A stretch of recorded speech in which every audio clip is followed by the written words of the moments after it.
Sir, 50 ദിവസങ്ങൾക്കിപ്പുറം Delhi മുഖ്യമന്ത്രി അരവിന്ദ് കെജ്രിവാൾ പുറത്തിറങ്ങിയിരിക്കുന്നു. അദ്ദേഹത്തിന് കോടതി ജാമ്യം അനുവദിച്ചിരിക്കുന്നു. തെരഞ്ഞെടുപ്പ് പ്രചാരണത്തിന് വേണ്ടിയാണ് 21 ദിവസത്തെ ജാമ്യം അദ്ദേഹത്തിന് ഇടക്കാല ജാമ്യം സുപ്രീം കോടതി അനുവദിച്ചു കൊടുത്തത്. തെരഞ്ഞെടുപ്പ് പ്രചാരണം ഒരു മൗലിക അവകാശമാണോ ഇത്തരത്തിൽ ജാമ്യം കൊടുക്കാൻ? മൗലിക അവകാശം എന്ന് വെച്ചാൽ അങ്ങനെ നല്ല, പക്ഷേ കൊടുക്കാം. ഇതിലും വലിയ കുറ്റകൃത്യങ്ങളൊക്കെ ചെയ്ത ആളുകൾക്ക് ജാമ്യം കിട്ടിയിട്ടുണ്ട്. എന്നാൽ ഇതിലും ചെറിയ ഗ്രാവിറ്റി കുറഞ്ഞ് ചെയ്ത ആളുകൾക്ക് ജാമ്യം കിട്ടിയിട്ടുമില്ല. അതൊക്കെ സംഭവിക്കും. പക്ഷേ ഇത് കൊടുത്ത് ഞാൻ അപാകതയൊന്നും കാണുന്നില്ല. ഇയാൾ അടുത്ത ദിവസം ഫ്ലൈറ്റ് പിടിച്ച് വേറെ ഉഗാണ്ടയിലേക്കൊന്നും പോകുന്നില്ലല്ലോ. നമ്മുടെ മുന്നിൽ തന്നെയുള്ള ആളല്ലേ. പിന്നെ ഇദ്ദേഹത്തിനെതിരെ സോഫ നമ്മൾ മനസ്സിലാക്കിയെടുത്തോളം ഒരു മാപ്പുസാക്ഷിയുടെ മൊഴിയേ ഉള്ളൂ. ബാക്കി രേഖകളൊന്നും വന്നിട്ടില്ല. അപ്പോൾ എന്താ സംഭവിച്ചത് നമുക്ക് കൃത്യമായിട്ടൊന്നും അറിയുന്നില്ല. അപ്പം കോടതി പിന്നെ കാര്യങ്ങൾ പരിഗണിച്ചിട്ടുണ്ടെങ്കിൽ കൊടുത്തു. അതിലൊരു ഞാൻ വലിയ അപാകതയൊന്നും കാണുന്നില്ല. പക്ഷേ ഈ ഖലിസ്ഥാൻ വാദവുമായി ബന്ധപ്പെട്ട്, ഖലിസ്ഥാൻ പ്രവർത്തനങ്ങളുമായി ബന്ധപ്പെട്ട് ജയിലിൽ കഴിയുന്ന ദേശീയ സുരക്ഷാ നിയമപ്രകാരം ജയിലിൽ അടച്ചിരിക്കുന്ന വ്യക്തി അമൃത്പാൽ സിംഗ് ആണെന്ന് തോന്നുന്നു, ജാമ്യത്തിന് അപേക്ഷിച്ചിട്ടുണ്ട്. ഇവരൊക്കെ ജാമ്യം ചോദിക്കില്ലേ? അദ്ദേഹവും ചോദിച്ചിരിക്കുന്നത് രണ്ട് കേസല്ലേ. ദേശ സുരക്ഷ ഹൈ ട്രഷനാണ് കേസ്. ഇത് അതല്ലല്ലോ. ഇതൊരു സിവിൽ കേസല്ലേ. വേണമെങ്കിൽ ക്രിമിനൽ ആസ്പെക്ട്സും കൂടെ അതിന്റെ ഭാഗമായിട്ട് വരുന്നു, സിവിൽ ആൻഡ് ക്രിമിനൽ.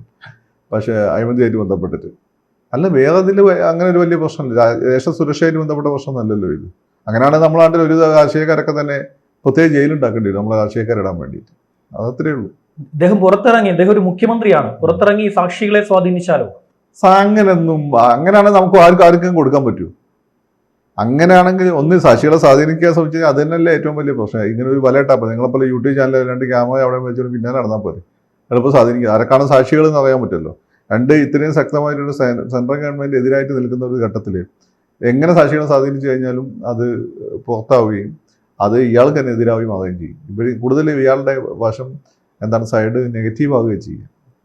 അപ്പോൾ അതുകൊണ്ട് ആ പറയുന്നതിലൊന്നും വലിയൊരു കാര്യമൊന്നുമില്ല. അദ്ദേഹത്തിന് ജാമ്യം കൊടുക്കാവുന്നതാണ്. 40 ദിവസം കിടന്നില്ല. അങ്ങനെ അത്ര വലിയൊരു ക്രൈമും അല്ല അത്. ഹൈട്രാഷൻ രാജ്യസുരക്ഷയുമായിട്ട് ബന്ധപ്പെട്ട കേസാണെങ്കിൽ ശരിയാണ്. ഇനി ഇങ്ങനെ നമ്മൾ നോക്കുമ്പോൾ ഇവിടുത്തെ പല രാഷ്ട്രീയക്കാരും കിടക്കേണ്ടതായിട്ടും വരും. ഒരു പ്രത്യേക ജയിലുണ്ടാക്കേണ്ടി വരും AC ഒക്കെ വെച്ചുകൊണ്ട് രാഷ്ട്രീയക്കാരെ മൊത്തം ഇടാൻ. അതിലൊരു വലിയൊരു കാര്യമൊന്നുമില്ല. കാരണം ഇത് വേണമെങ്കിൽ ഇലക്ഷൻ എന്ന് വെച്ചാൽ വളരെ പ്രധാനപ്പെട്ട ഒരു പ്രോസസ്സാണ്. നേരിട്ട് മൗലികാവകാശത്തിന്റെ പരിധി വരില്ലെങ്കിൽ പോലും ഇൻഡയറക്റ്റ് ചെയ്ത് മൗലികാവകാശത്തിന്റെ പരിധിയിൽ വരും. കാരണം ഈ ജനാധിപത്യ സംവിധാനം നിലനിന്ന് പോകുന്നത് എങ്ങനെയാണ്? നിങ്ങൾക്കും എനിക്കൊക്കെ ഇലക്ഷൻ മത്സരിക്കാം, നിങ്ങൾക്കും എനിക്കൊക്കെ വോട്ട് ചെയ്യാം. മനസ്സിലായില്ലേ? അപ്പോൾ അങ്ങനെ ഇലക്ഷൻ മത്സരിക്കാൻ വോട്ട് ചെയ്യാനും നമ്മൾക്ക് നാളെ ഇലക്ടഡ് റെപ്രസെൻറ്റേറ്റീവ്, അപ്പോൾ മുഖ്യമന്ത്രി, പ്രധാനമന്ത്രി, പ്രസിഡന്റൊക്കെ ആവാനുള്ള ഒരു ഒരു എന്താണ് പറയുക, ഭരണഘടന തരുന്ന ഒരു അവകാശം, അതിലുള്ള വിശ്വാസമാണ് സത്യത്തിൽ ജനാധിപത്യത്തിൽ നമ്മളെ ഉറപ്പിച്ചു നിർത്തുന്നത്. അപ്പോൾ ഇൻഡയറക്റ്റ്ലി അത് മൗലികാവകാശമായിട്ട് ബന്ധപ്പെട്ടതാണ്. പിന്നെ ഈ പറയുന്നത് പോലെ അതിശക്തമായൊരു ക്രിമിനൽ കേസ്, ഇപ്പോൾ കൊലപാതക കേസോ ഹൈട്രഷൻ അങ്ങനെയുള്ള കേസ്, രാജ്യസുരക്ഷയായിട്ട് ബന്ധപ്പെട്ട കേസോ അങ്ങനത്തെ കേസൊക്കെ ആണെങ്കിൽ ശരിയാണ്, നമുക്കതിൻ്റെ ഗ്രാവിറ്റി മനസ്സിലാക്കാം. അല്ല, ഈ കേസിൽ അദ്ദേഹത്തിന് ജാമ്യം കൊടുത്ത് ഞാൻ വലിയ പ്രശ്നമൊന്നും കാണുന്നില്ല. ഈ കോടതി ഈ തെരഞ്ഞെടുപ്പിൽ ഇടപെടുന്നത് പോലെ തോന്നുന്നുണ്ട് ഈ ഒരു നടപടിയിൽ എന്നും എനിക്ക് തോന്നുന്നില്ല. അങ്ങനെയൊക്കെ ആണെങ്കിൽ മുമ്പ് ഈ അറസ്റ്റ് ചെയ്ത സമയത്ത് തന്നെ വേണമെങ്കിൽ കോടതിയുടെ ഭാഗത്ത് നിന്ന് പരാമർശങ്ങളൊക്കെ വരാമായിരുന്നല്ലോ. ഒരു രാഷ്ട്രീയക്കാരനെന്ന് വിചാരിച്ചാൽ അയാൾക്ക് ചില അവകാശങ്ങൾ, മൗലികാവകാശം, ഒരു ഇലക്ഷനാണെന്ന് വിചാരിച്ചിട്ട് ഒരാളുടെ മൗലികാവകാശങ്ങളെ നമുക്ക് തടഞ്ഞു നിർത്താൻ പറ്റുമോ? അല്ലെങ്കിൽ മറ്റുള്ളവരും ഇതിനു മുമ്പേ നമ്മൾ എന്ത് ചെയ്യേണ്ടി, ഇത്തരം ആരോപണങ്ങളൊക്കെ വന്ന ആളുകൾക്കെതിരെ, ഇത്തരം കേസുകൾ വന്ന ആളുകൾക്ക് ഇതേ നടപടി സ്വീകരിക്കേണ്ടിയിരുന്നു. എത്ര കേസുകൾ ഈ രീതി സ്വീകരിക്കപ്പെട്ടിട്ടുണ്ട്. അപ്പോൾ ഇതൊരു സത്യത്തിൽ ജനാധിപത്യത്തിന് ആളുകളുടെ വിശ്വാസം ഉറപ്പിച്ചു നിർത്തുന്ന കോടതിയുടെ നല്ല തീരുമാനം. കോടതിക്കും തോന്നിയിട്ടുണ്ടാവും. കാരണം കോടതികളെ പോലും മോഡി വിലക്ക് മേടിച്ചെന്ന രീതിയിലാണ് മോഡി വിരുദ്ധർ പറഞ്ഞുകൊണ്ടിരിക്കുന്നത്. ഒരു രക്ഷയില്ല. അപ്പോൾ കോടതി പോലും ഇൻഡിപെൻഡൻ്റ് അല്ല രീതിയിലുള്ള പലരും പറഞ്ഞിട്ടുണ്ട്. അതിനൊന്നും എനിക്ക് വിശ്വാസമൊന്നുമില്ല. നിങ്ങൾക്ക് ഇഷ്ടപ്പെട്ട വിധി എപ്പോഴും കോടതി തരണമെന്നില്ലല്ലോ. അപ്പോൾ ആദ്യം കെജ്രിവാളിന് ജാമ്യം നിഷേധിച്ച സമയത്ത് പലരും കോടതിക്കെതിരായിരുന്നു. ഇപ്പം കോടതി ഭയങ്കര സംഭവമാണ്. ആ കോടതി വിധി നിങ്ങൾക്ക് അനുകൂലമാണെങ്കിൽ കോടതി ഭയങ്കര സെക്യുലർ കോടതിയാണ്. കോടതി വിധി നിങ്ങൾക്ക് എതിരാണെങ്കിൽ കോടതി ഫാസിസ്റ്റ് കോടതിയല്ല, ജിഹാദി കോടതിയാണ്. അപ്പം അങ്ങനെ പറയുന്നതിൽ കാര്യമില്ല. അതൊക്കെ രാഷ്ട്രീയക്കാർ അവരുടെ താല്പര്യങ്ങൾക്ക് വേണ്ടി പറയുന്നത്. അത് നമ്മൾ കാര്യമാക്കേണ്ടതില്ല. ഇപ്പോൾ കോടതിയെ സംബന്ധിച്ചിടത്തോളം ഇന്ത്യൻ ജുഡീഷ്യറി വലിയൊരു പരിധി വരെ നമ്മളെ ജനാധിപത്യത്തെ ഇങ്ങനെ ഗാർഡ് ചെയ്യുന്നതിന് വലിയ പ്രധാനപ്പെട്ട പങ്ക് വഹിക്കുന്നുണ്ട്. ആരുടെയും പ്രലോഭനങ്ങൾക്കൊന്നും വീഴാതെ വളരെ വലിയൊരു പരിധി വരെ അവർ കൃത്യമായിട്ട് അവരുടെ ഇൻഡിപെൻഡൻസ് കാത്തു സൂക്ഷിക്കുന്നു. ഈ കൊളീജിയൻ സംവിധാനം എല്ലാം തന്നെ. അതുകൊണ്ട് ഈ കൊളീജിയൻ സംവിധാനമായിട്ട് ബന്ധപ്പെട്ട വലിയൊരു ഡിബേറ്റ്. ഇപ്പോൾ പൊളിറ്റീഷ്യൻ അതിൽ കൈകടത്താൻ അനുവാദം കൊടുത്തു കഴിഞ്ഞാൽ പൊളിറ്റീഷ്യൻ എവിടെയൊക്കെ കൈകടത്തിയോ അവിടെ എല്ലാം കെടുകാര്യസ്ഥ വൻതോതിൽ വന്നിട്ടുണ്ട്. ഇപ്പോൾ ഈ ബ്രിട്ടീഷുകാർ കൊണ്ടൊരു ലെഗസി ഉണ്ട്. അത് വലിയ പരിധി വരെ നീതിയിലൊക്കെ അധിഷ്ഠിതമാണ്. ആ ലെഗസിയുടെ ഭാഗമായിട്ടാണ് ഇവിടെയുള്ള ജുഡീഷ്യൽ ഓഫീസർമാർ ഇവോൾവ് ചെയ്തു വന്നത്. അപ്പോൾ കൊളീജിയത്തിന് ആ ഒരു റെസ്പോൺസിബിലിറ്റി ഉണ്ട്, അത് അവർ നടപ്പിലാക്കുന്നുണ്ട്.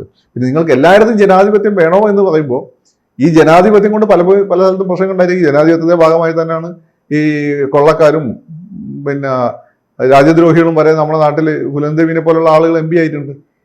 അപ്പം പക്ഷെ അങ്ങനെ ഒരു കാര്യം ജുഡീഷ്യറിയിൽ കൂടി വന്നു കഴിഞ്ഞാൽ എന്ത് സംഭവിക്കുന്നു വെച്ചാൽ ഇപ്പം ഇല്ലെന്ന് ചോദിക്കരുത്, ഇതൊക്കെ ഉണ്ടായിട്ട് പോലും പലരും വരുന്നുണ്ട്. മുമ്പൊരു സുപ്രീം കോടതി ജഡ്ജി തന്നെയാണ് പറഞ്ഞത് 25% കറക്റ്റായിട്ട് ആളുകൾ നമ്മളെ ഈ സിസ്റ്റത്തിലുണ്ടെന്ന്. ഇപ്പോൾ സുപ്രീം കോടതി ജഡ്ജി തന്നെ പറഞ്ഞിട്ടുണ്ട്. എന്നിട്ട് പോലും സുപ്രീം കോടതിയിലൊക്കെ പൊതുവെ ആളുകൾക്ക് നീതി കിട്ടുമെന്നൊരു വിശ്വാസമുണ്ട്. പല കേസുകളും എല്ലാ കേസുകളും അവസാനത്തെ അത്താണി കോടതിയാണ്. അതിനൊരു പ്രധാനപ്പെട്ട കാരണം ഈ കൊളീജിയം സംവിധാനമാണ്.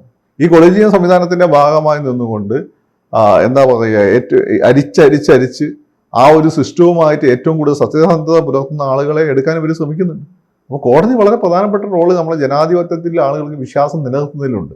അത് രാഷ്ട്രീയക്കാരുടെ കൈകടത്തിൽ വലിയ രീതി എങ്കിൽ പോലും ഉണ്ട്. ചിലപ്പോൾ ഇന്ദിരാഗാന്ധി, അന്ന് ഇന്ദിരാഗാന്ധിക്കെതിരായ സത്യസന്ധനായ ജഡ്ജിനെ മാറ്റിയാണ് ഇന്ദിരാഗാന്ധിക്ക് അനുകൂലമായി വിധി പറയുന്ന ആളെ പിടിച്ച് സുപ്രീം കോടതി ജഡ്ജി പിന്നെ ചീഫ് ജസ്റ്റിസ് ആക്കിയത്. അങ്ങനെയൊക്കെ ഉണ്ട്.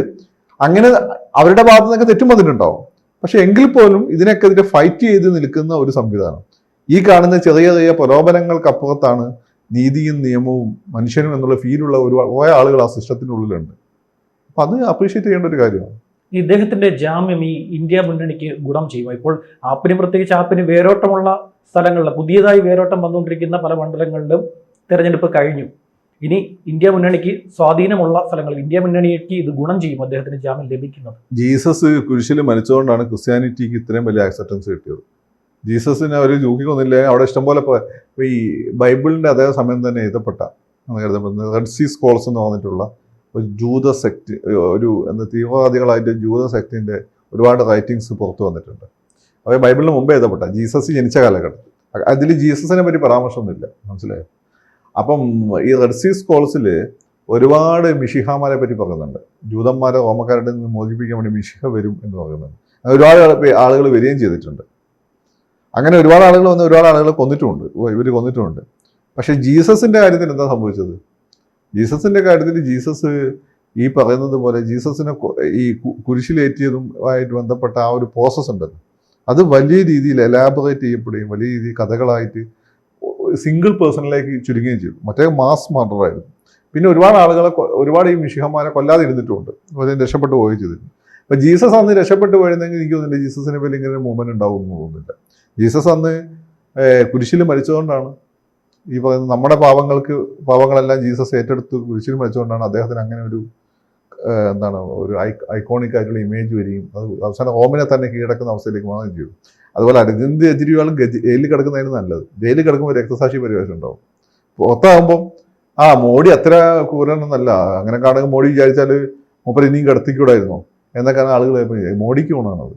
വിട്ടത് മോഡിക്ക് ഗുണം, BJP-ക്കാണ് ഗുണം. അല്ലെ പറയും ഇങ്ങനെ മോഡി അയാൾ സ്റ്റാൻ സ്വാമിനെ ജയിലിലിട്ടു, ഈ അരവിന്ദ് കെജ്രിവാളിനെ ജയിലിലിട്ടു, എന്ത് തെറ്റാണ് ഇയാൾ ചെയ്തതെന്നൊക്കെ പറഞ്ഞ് തുടങ്ങി. ഇപ്പം നീ പറയാൻ പറ്റില്ലല്ലോ.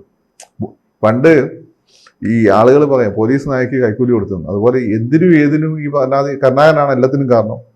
ഇപ്പം തങ്കമണി കേസിൽ കർണാകരൻ നേരിട്ട് പ്രതിയാകും. എനിക്ക് മനസ്സിലാവുന്നില്ല തങ്കമണി കേസിൽ എങ്ങനെ കർണാകരൻ നേരിട്ട് പ്രതിയാവുക. ഞാൻ നാട്ടിൽ പറയാം ഇപ്പം ജയനെ ഹെലികോപ്റ്ററിന് താഴെ ഇട്ടത് ബാലൻ നായർ. ഇങ്ങനെ നമുക്ക് എന്ത് ചെയ്യാൻ പറ്റും? ജയൻ മരിച്ചിട്ടില്ല, ജയൻ സിംഗപ്പൂരാണ്. സിംഗപ്പൂർ പോയിട്ട് പിന്നെ ടോയ്ലറ്റ് കഴിയുന്ന പണി എടുക്കണം ജയൻ. ഇവിടെ ഒന്ന് സൂപ്പർ സ്റ്റാർ അല്ലേ, മലയാള സിനിമയുടെ കാലത്ത് സൂപ്പർ സ്റ്റാർ ആണ് ജയൻ. ഇങ്ങനെ ആളുകൾ വിശ്വസിച്ച് എന്ത് ചെയ്യും? അതുപോലെ തന്നെ എന്ത് ചെയ്യാൻ മോഡിയാണ് ഇയാളെ ജയിലിട്ട്. ഇനിയിപ്പോൾ അത് അറിയാൻ പറ്റില്ലല്ലോ. അങ്ങനെ മോഡിയാണ് ജയിലിട്ട്, മോഡി തന്നെ അയാൾക്ക് ജാമ്യം കൊടുത്തു. അപ്പം മോഡി കുറച്ചുകൂടി നല്ല മനുഷ്യരായില്ലേ.